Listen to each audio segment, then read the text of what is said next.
Welcome to another Telling It Like It Is. My name is Jade Alberts, the founder of Peer Guidance. We are a purpose before profit group that helps small businesses. I would like to thank the Canadian Blockchain Consortium for sponsoring this. We do have our Canadian Blockchain Summit coming up October 19th and 20th in Calgary. We'll be bringing together a lot of the industry leaders throughout Canada.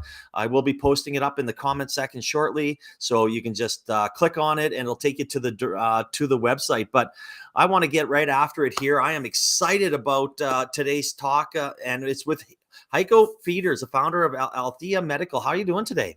Good. Thank you for having me. Oh, it's been long overdue. I know I say that to every single person that I bring on, but it has been long overdue. Yeah, we've been hanging out in the ecosystem together for a long time. So no, absolutely. And it's been a good hanging around in the ecosystem, that's for sure. So but yeah, I mean, in the end here, I don't want to waste time talking about me and what's going on in our ecosystem, because I know you've got some great things to share and I'm excited about getting after it. So I know your platform actually helps family practitioners and specialists simplify their workflow. I mean, I'm a non-medical person, and I assumed that this would be something that they had under control. I go to the doctors, I go to, we take our girls. It seems like it's they've got their, I guess, shit under control. Like, how did you discover this was a problem? Yeah, sure. So I do agree with you. Like at the clinics, for the most part, they have it. So Alethea was founded by Dr. Devin Livingstone. Stephen and I are co-founders. But so Devin had just finished his his college exams, and he was board certified, as it were. And he just started his ENT practice, or otolaryngology practice, so head, ear, nose, throat surgeon. And he inherited a 2-year wait list. So like literally day one, he's got a 2-year wait list, right? Because just specialists are really hard. There's too much demand and not enough supply, essentially, right? So he inherited a 2-year wait list, and so he thought that was kind of ridiculous for a new specialist. Like he's right, he literally has to, like he can't. He's already having trouble with his backlog, right? Like 1 month into the job, right? So, he started looking at digital diagnostics and AI because he had done his translational medicine, his master's of translational medicine down in San Francisco, right? So he was in Silicon Valley and kind of picked up AIs and did some amazing work down there. And so he started creating like an ear AI and diagnostic devices like this digital otoscope, and started using it in his practice. And then he's created an AI, and he was starting to kind of expand. And Stephen and I ran into him and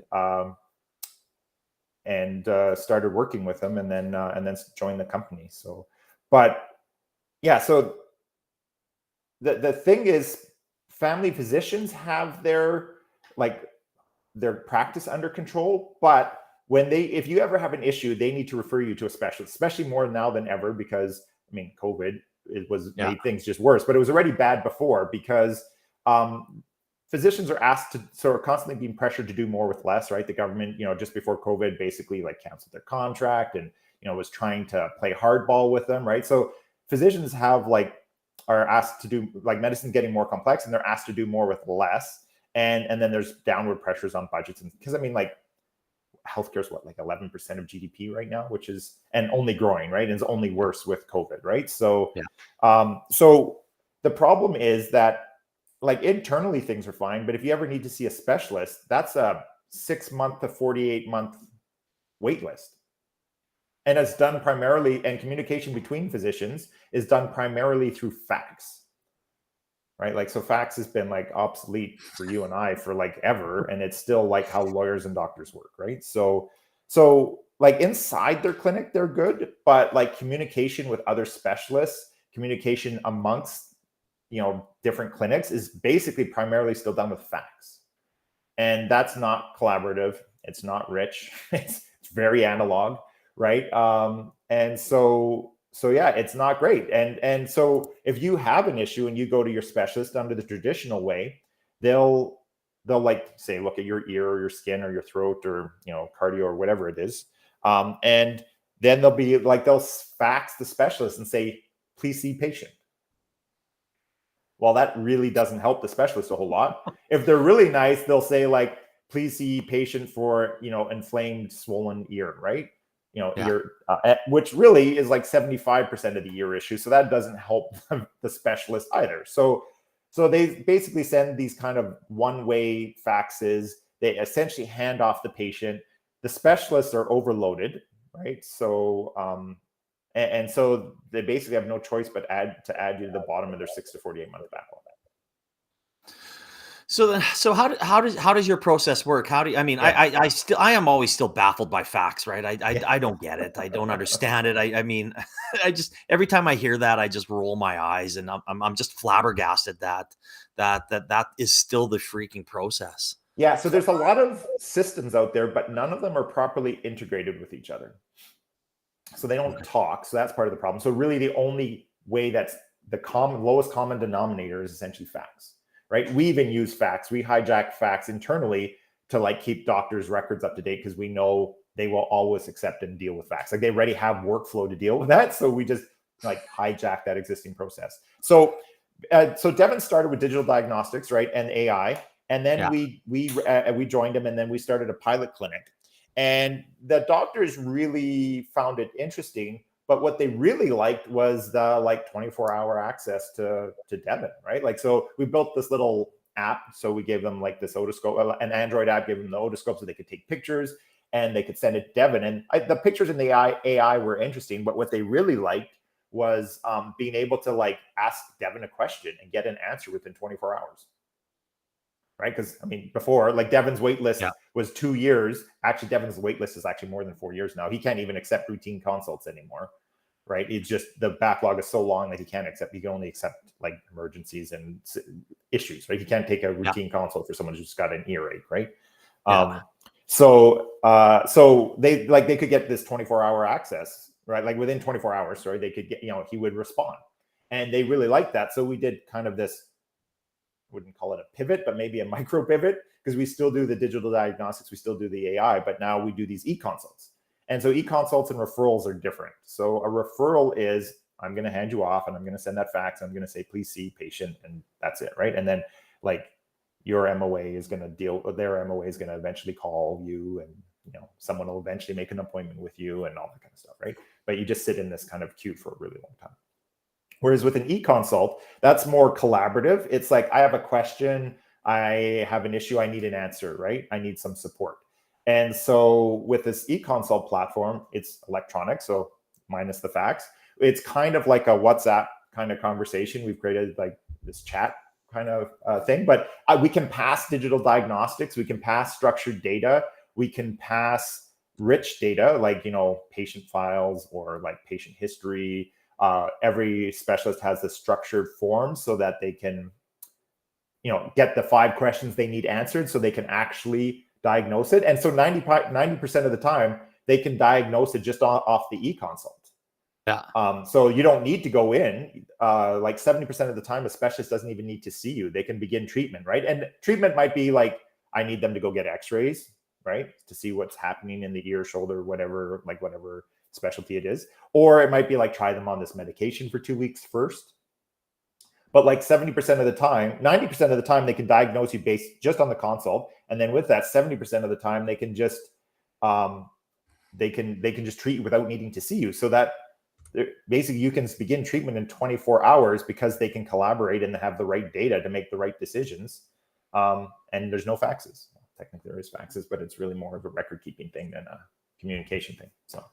Well, and I mean, and we have a comment on LinkedIn, and David says, he goes, my doc in Alberta wants almost $40 to snail mail my documents to Manitoba. Yeah. Yeah. There is a better way now, right? Oh yeah. So we provided a secure messaging platform so the doctor can actually email you securely, because so email is not considered secure by any health system. So we created a secure messaging platform so a specialist can actually message you like, your prescription or like your consult. So if you did a consult, we'll actually, if you want to, we can like CC you on the consult so that you can actually see the picture of your ear and the thing. And like, so you actually have patient records. So the funny part is in Alberta is that patients own their data, but they have zero access to it. So that's like you own your car, but like you can't see it, you can't drive it, you can't touch it, right? Like you have no access to it, right? But it's yours and you're responsible for it, right? And that's how, like, so that's a bit of a problem. So in healthcare systems in general right now, but specifically in Canada or Alberta, is that you're responsible for your data and you own it, but there's no way for you to see it. So we've included like a patient portal so that, you know, you can like see your referral, like your images will be there. Your doctor can communicate with you in a secure fashion so that you don't have to spend $40 to have something like mailed. Mailed to Manitoba. Yeah. I get it. I mean, so why do you think it's such a slow moving industry when it comes to? I mean, in some facets of it, it's the fastest moving industry when it comes to patient care and things like that. But why is it so slow on the side that you're working on? Doctors are built on tradition. Okay. So like I have a couple doctor friends, and then you talk to them, and they're like, "Why do you do it that way?" And the answer is because that's the way it's done. For a technology person, that's a really shitty answer. Oh, very shitty. Like you're like, what do you mean that's the way it's done? That's the stupidest answer I've ever heard, right? Like so I mean, to be fair, we're sometimes, you know, sometimes we like change for the sake of change, but but in this particular case, it's very traditional, and you know, they just like that's secure, they know it works, and sometimes in medicine that's enough, right? But that's not going to help our healthcare. Like our healthcare costs are only going up, right? The population is aging. COVID has just basically doubled down on the issue. I mean, when we talk to some of our physicians and specialists, I mean, the news talks about it a little bit, but there is a serious crisis in healthcare right now. Doctors are getting burnt out. They are like leaving in droves, or like the older ones are just saying screw it and retiring. Like there's a serious issue that is coming, right? Where, you know, the system might not be able to, you know, like it might just collapse, right? Like when you talk to some doctors, one of my friends, he says that at Tom Baker, they send a list of they send a list of people who showed up today, not the people who are absent, because it's just easier. Wow. Right. So they don't send because there's constantly people who are like, they've got COVID or they're sick or they're burnt out or whatever it is, right? They're not showing up to work today.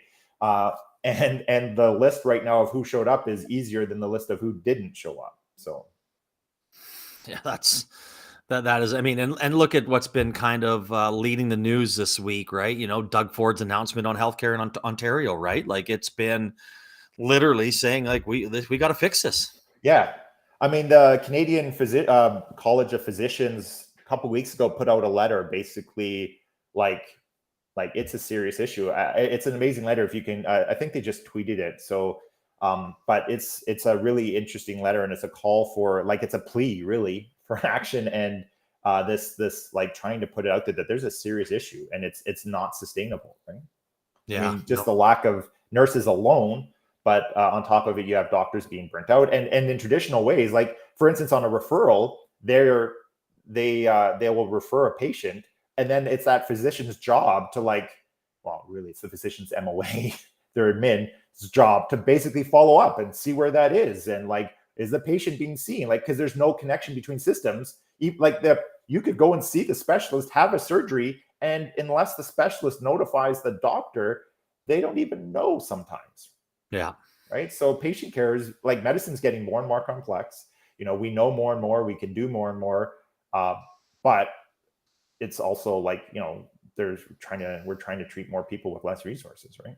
No, that's very true. Again, I'm talking with Heiko Peters, one of the founders of Alethea Medical. You can just click on the comment section. It'll take you directly to their website to find out more information about that.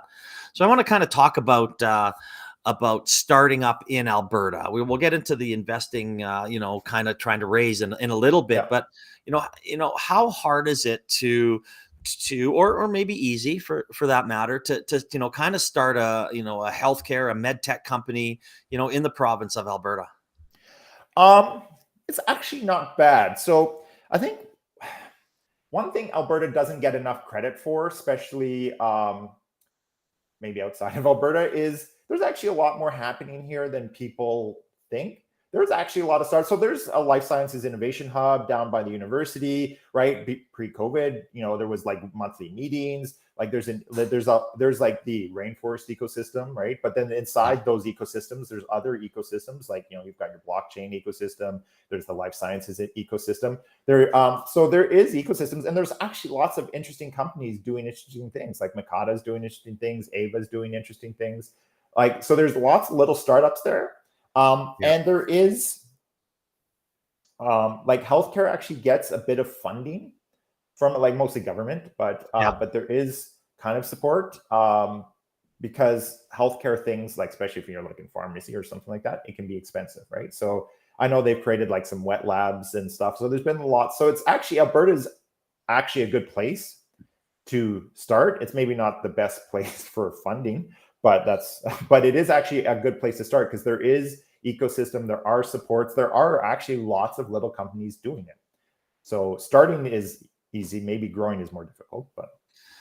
Yeah, I mean, I agree with you, right? I mean, as of, we saw even at Startup TNT, right? We saw the fact that we can run a life sciences company, a summit, and the equality of companies absolutely blew me away. Like it was, I couldn't believe it. And even on a regular summit, we had Pulse Medica, a life science company, win a regular summit of ours, right? That, in my opinion, was probably the best company out of all of them that were in, Calgary, Edmonton, and Saskatchewan. And they garnered our largest check at I think at about $565,000. Oh wow.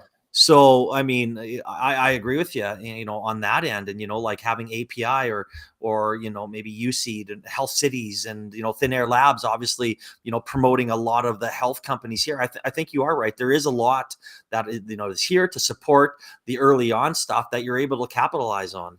Yeah, no, I think it's a good place. I mean, AHS is not the most conducive to innovation, but there's lots of place around it that that's good. So, and No, again, for there's sure. and there's even some really big companies that we just like I didn't even understand. I can't think, but there's some like big cardio companies, and like there's actually some relatively big companies here that have built from startups that have done that are international. Now, now getting into the, growing your company and scaling your company and finding that that investment. I know that you've been out there for a while and trying to raise capital and have had some, let's call them roadblocks or struggles, whatever you want to call them. I'll let you have your, Yeah. talk about it more here. But, what are some of the challenges that you have seen, being a health tech, maybe it's a lack of education or on the investor side that they don't understand it. They're scared to invest in it. Maybe their return is too long. I mean, I could rattle off a lot of things, but why don't you talk about your experiences, maybe good and bad about, trying to raise capital in Alberta as a health tech company? Sure. So the answer is it's difficult. But yeah, so I mean, medicine is complex. There's no question. We are a healthcare company, right? But we're really more of a SaaS company than we're not a pharmaceutical or anything like that, right? We are really a SaaS company in medical, but there is rules and regulations in medical, right? Like personal health. And so some of that is confusing to people, or actually what I find is there's a lot of assumptions made by investors. Like investors really don't understand how medicine works or how doctors work, right? Like doctors aren't paid a salary. They're basically like they're piecework, right? They get paid per visit, right? They get paid, I think, $20 or $23 or something like that every time they see you for, when you go into your physician's office, they get paid $23, right? There's modifiers they can put on, but for the most part, they're being pushed to do they're being essentially pushed to keep consults down to like 9 minutes, or like your visit down to 9 minutes, right? And so like they bill like every little thing they do, they bill. So it's not like they're paid salary. So people don't understand that and how they work, or that physicians are really. I think the best thing is it was described once that physicians are unwilling small business owners, basically, right? Like each one of them have their own little corporation, right? It's them, and they're like, so they're unwilling business owners. They have to be like they have a contract with the government. They work for a clinic. The clinic, basically they have to pay a share of their proceeds to a clinic, right? So there's all this tension there, and people don't really understand, I think, really how how there's a lot of assumptions about how it works, and they're not true. So we found that like a lot of time talking to investors that they've made just these assumptions that, or they're like, well, you should do that. And they're like, yeah, well, it's an interesting idea, but it like contravenes the Health Act. Yeah. Right. Which is not something you want to contravene. So, so there's a lot of assumptions made. I also think, I mean, to be fair, I'll take some of the blame. We might not be the best at, pitching or creating FOMO. I think we're better at running businesses than we are at pitching. But besides that, I think that there's the investors here are a little more naive, a little more immature. They don't tend to write as big checks. Like we've started to move out of Alberta and into Toronto and into the States, and that's just a different game, right? Like here we've got like a half dozen people who are willing to write a $100,000 check as long as someone else writes a $200,000 or $300,000 check first. Like everyone's first to be fourth. Like everyone wants to be like the fourth check, but no one wants to be the first check, right? No one really wants to lead. No one really wants to take the risk, but they don't want to miss anything just in case someone else doesn't miss, right? So they're all interested, but not enough to actually start, right? So everyone's waiting for someone else to write that first check, which is a bit of a problem, and the checks are quite small. Whereas if you go to Toronto and you start talking to people, they're like, yeah, like we'll write $1 million or $1.5 million check, or like we were approached by a VC company out in the States, which is like, we don't write checks smaller than $12.5 million. So what would you do with $15 million? And we were like, a lot. Like we actually had to take a week and think about how we would spend $15 million, because in Alberta, we're like constrained by like $2 million, like $2 million. So we are having talks with investors. So we're going to do about $1 million ARR this year. Hopefully we should exceed it. And they're like, I don't know if you're an $8 million company, maybe you're a $6 million company valuation, right? Like they're like nickel and diming you on a valuation. And so like, if you're a $6 million company and you're getting a $2 million raise, that's a third of your company you're giving up. Yeah. In the States, they're like, what are you going to do with $15 million? And they don't even want 150% of our company, right? It's just like this weird, like we realized how constrained we were in our thinking, because we were like, okay, so the best we're going to get is $2 million. So what can we do with $2 million and it was a really an eye-opening experience to think, like, to create a new plan about what would we do with $15 million, right? And it's like do everything in series, like in parallel instead of in series, right? Like we're in Alberta, we've got a pilot in BC, and we're starting a pilot in Ontario, but like with $2 million, you got to go, okay, well, we're going to go in here and we're going to grow it, and then that'll build some more revenue so that we can go over here and grow it. With $15 million, you just go, okay, screw it, we're going everywhere. Like we're opening all the offices like by the end of the year, right? Yeah. So it's just like a completely different game down in the States than it is up here. So that makes growing difficult. And we talked about this a little bit, but in the Silicon Valley, you valued at $10 million for a PowerPoint. Like you got an idea with a PowerPoint that seems like a good idea. That's a $10 million valuation. You give up 20% of the company, you get $2 million. So you get $2 million for a PowerPoint, right? We spent a year and a half like bootstrapping the company. We got customers, we got revenue, right? We had a product like that was validated, right? Because we had customers buying the product. And we got a $4 million valuation, Canadian, not US. And so, and then we got like 270K raise, right? And so they're starting with 2 million. By the time we're a year and a half down the road getting 270K US, Canadian, sorry. And those companies in the US at that round are getting at that time are getting 20 million. So they're almost like 10 times what our raise is, right? So it makes it harder to compete with the US and harder to grow, right? One of our competition in this, so everyone wants us to go to the States. And one of our actually most direct competitions, they don't have the AI, but they exist in the States, and they've raised $53 million, right? And we're having trouble raising $2 million. So it's going to be you got to be pretty scrappy in that fight. So. Yeah. And I mean, I think you are right. We do have that, people might disagree with me, but I think the gap in our ecosystem is that $1 to $5 million check. We have angels, whether it be syndicates or companies, Blue Sky or whoever it may be, Metiquity. But we don't have that, the startups are much ahead, are much farther ahead than the investor ecosystem. I think that will catch up. It will take time Yeah. For that to happen, and we talk about that all the time. But the quicker that we can catch up and get those $1 to $5 million checks flowing into companies like yourself and whoever in any other industry that it might be, it's just going to make our valuations, our exits, our everything that goes along with the ecosystem skyrocket. Correct. I agree. I mean, Patrick Lohr once said, and he's right, that like being able to raise is gasoline or lifeblood for a company, right? And the more money you can raise and the faster you can raise it, the more likely you are going to be successful, right? Because you'll always have, like, you can screw up. You have more time to screw up, right? You have you have more money to like grow faster. Like, we have to be really careful. Like, we are cash strapped, right? Like, not cash strapped, capital limited right now, right? Like, we can't hire more people because we don't have the cash flow yet to hire more people, right? So the government grants, though, I mean, the one thing that Alberta and Canada does have, and it's pretty much the only cash flow deal flow around, is there is like NRC, Alberta Innovates.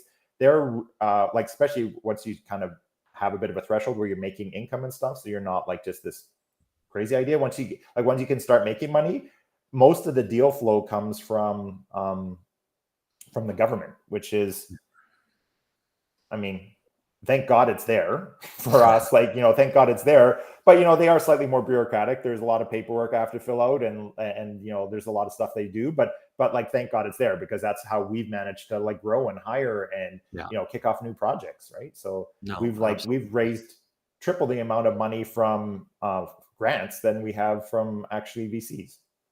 Yeah. I mean, we are good on that end, right? We are very supportive from the government side, from that side. I mean, that's a whole new discussion, but thank God it's there. And I know, whether it be life science, health tech, I mean, they're, clean tech, we do have a lot of non-dilutive funding that we do have access to. So the support we get I think is second to none throughout Canada. I agree, which is why it's like, going back to your first question, it's a good place to start a company, right? Because the government actually does support you, and there is angels that will support you in that initial phase, so you can really kick off an idea. Plus, there is like an entrepreneurial spirit here, so absolutely, and there's a good ecosystem too. So it's an awesome ecosystem. I love it. I wouldn't want to be anywhere else. I mean, for I'm happy it's here. So what's next for you guys? What's your maybe next 6 months, a year look like? Yeah, so big thing for us, obviously, for the executive team is funding a raise so that we can continue to grow. Like I said, we've got a pilot in Bella Coola right now. So that one's really interesting because that's remote. So I mean, as important as it is for a referral in the cities, like when you go into rural and remote regions, like there is no specialist, right? And for some of those places, like if you're up in the Northwest Territories, that involves like an expensive flight and hotel stay just to go see a specialist, right? So we're really excited about the Bella Coola pilot because A, it's being in BC, right? So that's another jurisdiction. And B, because it's remote and rural care. So like these guys don't have access to specialists, and like I said, it's not a cheap flight. So they can get medical care and better intervention. And so that's an interesting pilot for us. And then the next one is also, we're starting a pilot. We're working with Obio in Ontario, so we can start a pilot in Ontario. Because I mean, Ontario is in Canada. Like there's 4 provinces in Canada that have 80% of the family physicians, and a third of them are sitting in Ontario. So so BC, Alberta, Ontario, Quebec, you have 80% of the family physicians in Canada. Ontario has a third of the family physicians in Ontario, right? So that's a market that we want to get into, and they do have codes to make e-consults more viable, right? So the codes, so I mean, e-consults are just great in general, but when a family physician can get paid for them and a specialist can get paid for them, obviously they're more incentive. And Alberta is actually a great place for that because those codes exist and they're good. So it was actually a great place to start, but it can't be obviously the only place. And then we want to start a foothold in get a beachhead into the US as well. And break even. So our big thing is to break even this year. So, hey, those are good goals. Yeah, I like them. Fingers crossed. And I look forward to watching you guys go. And I mean, obviously the the raise side of it is always difficult, but I truly think what you guys are doing is great, and you'll probably end up finding somebody to invest in you. So Yeah, for sure. I mean, like it's the impacts to the healthcare system is amazing, because not only do family physicians can do better patient care and actually make additional revenue, right? Specialists can better triage and make additional revenue. But you as a patient, right, you can start your treatment in 24 hours instead of 6 to 48 months. And it even saves money at the healthcare system, right? Because, if you have an earache and you're on a 48-month wait list, right, to go see your doctor, and you can't sleep, you're going to end up in the emergency room. And the emergency room is the most expensive dollars that you can spend, right, in the healthcare system, yeah, right? And a specialist is about half of so a specialist is half the cost of an emergency room visit. A family physician is half the cost of a specialist, right? And then like computers and machines and AIs are like pennies, right? So the more we can move, get patients treated faster, move them from emergency rooms because they can't find a specialist or can't get to see a specialist, to specialists, or from specialists to family physicians, like we can move costs out of the system. And then the goal in the end is to move the cost down to like AI diagnostics, right? So that a family physician doesn't even, for simple stuff or routine stuff, can just use AI to go, oh yeah, that's otitis media, so we should prescribe this. And and then the specialists can spend their time dealing with important cases like cancers or surgeries or whatever, right? And they don't have to deal with like, yep, that's a wax infection. Yeah, right? No doubt. No, I totally agree. I mean, those are all great points, and things that need to change and move forward or progress. So yeah, and it's the only thing, and we have to. I mean, we're one slice of a large yeah, pie that needs to change to make healthcare like we have a serious issue, especially as more like boomers start aging. And I mean, you use 90% of your medical expense in the last 10 years of your life, right? So there's a huge wave coming, and if we don't start, like, ours is a thin slice, but if we can put in a lot of thin slices, we can really make a big difference and really kind of control some of these costs that are just going to escalate. No, I agree. And we've been, it's a great conversation, and we probably could go on for another 30 minutes and from there. And I'm always sad when these conversations have to come to an end. But I mean, I always like leaving with the same question, and I've asked this almost 240 times, and I love the answers I still get. So, if you had one piece of advice for a startup, entrepreneur, Heiko, what would that be? Startup, just talk to your customers. Like, we spend a lot of time talking to customers to make sure we understand how they work, and we're not just providing a solution, but providing a solution that they want, need, works in a way that they want to work. Like, there's so many solutions out there that where like, I have a solution, here it is, but like it doesn't fit their, well, I mean, it's a solution for a problem that they have, but it doesn't work in a way they need it to work, right? And there's lots of people who have great ideas, but like talking to customers and like validating those ideas and figuring out like the little tweaks to make that idea like from a good idea to a great idea, that'd be it. No, I love it. I mean, if you're not talking to them, you're not knowing what's working, what's not working, what you need to change, why you need to change it. It's so important. And you can spend a ton of money. Like, I've seen so many people like spend so much money on like software development, and they haven't even really talked to a customer yet. Right? Yeah. There's, how to blow through $2 million, 101. Yeah. Exactly. Right there. So yeah, awesome. I mean, what a great conversation. Again, it was long overdue. I really appreciate you coming in and sharing your knowledge. Again, for anybody that wants more information, just click on their website in the comment section.